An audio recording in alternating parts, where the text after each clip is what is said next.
Here he is from New York. That Kevin McCullough. And we're back from New York, from Times Square, the place where I have to tell you, if you didn't know anything more about Times Square, and you were a kid like me watching Letterman growing up in the Dallas-Fort Worth area when I was a kid, and you would hear these crazy intros talking about pizza rats and muggers and politicians and people that were just jaywalking in the middle of Times Square.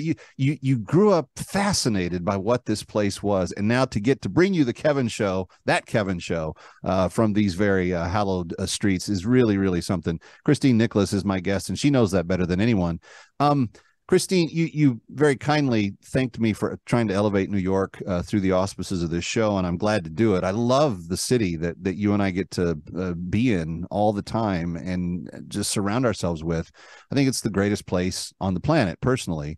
But it's always been television that really has taken New York to the rest of the world, and whether it was Sex and the City or David Letterman or any number of other places that would shoot and do their sketches and everything else. Saturday Night Live obviously has a big draw. You've got this magic in New York, and you've seen a lot of that up close in your PR work.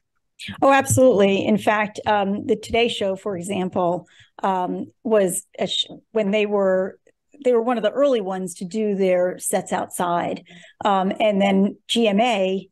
They built a brand new set in Times Square, right? CNN built a set in Times Square.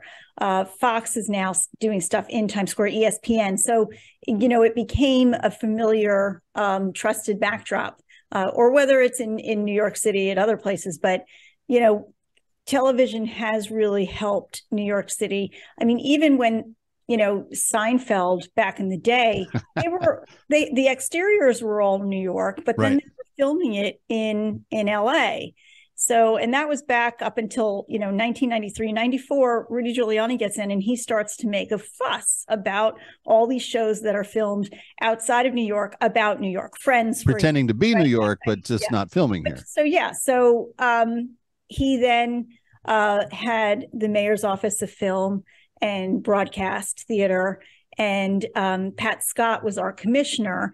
And he told her, I want you to make an effort, to go out and make sure that whoever is filming about New York needs to be in New York, not in Canada, not in Toronto, or we're going to make a big stink about it. And you started to see more and more shooting days on the streets of New York City, which I think pays off quite a bit because people love it. They love authenticity. I think the viewer at home can figure it out that it's not real. Yeah. Yeah, no, absolutely. And because the city is, I heard Sarah Jessica Parker actually interviewed about this once, but because the city, you turn a corner and you go into a completely different setting on every street corner in every neighborhood. You could literally stake out places to film and to set up shows and to do things every day of the week and do a new one each day for the entire year and never run out of great locales. Right. And Letterman had the stupid human tricks, if you remember, right? I loved those. So my office was at 810 7th Avenue, and my window, third floor, would actually look into the Letterman set, right there on that street. And I knew when they were setting up for an outdoor event and it was really excited, the crowds would start to form and they would have, drag racing. They would have Olympians doing the high jump. I mean, it was just such a hoot. I wish that dropping watermelons from the roof. Come on. It didn't get much better than that. Yeah. So, yeah, I mean, it brought New York, or when he would go to visit the Hello Deli guy, right? It brought the real life New Yorkers as part of the set.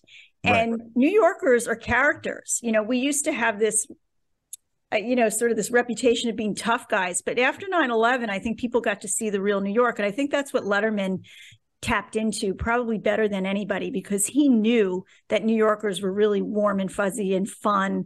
And so then he would interview people on the street, right? Yeah. So, and it was magical. And I really do think that played a strong role in us when we were rebuilding New York City post 9/11. We couldn't have done it without Letterman and SNL.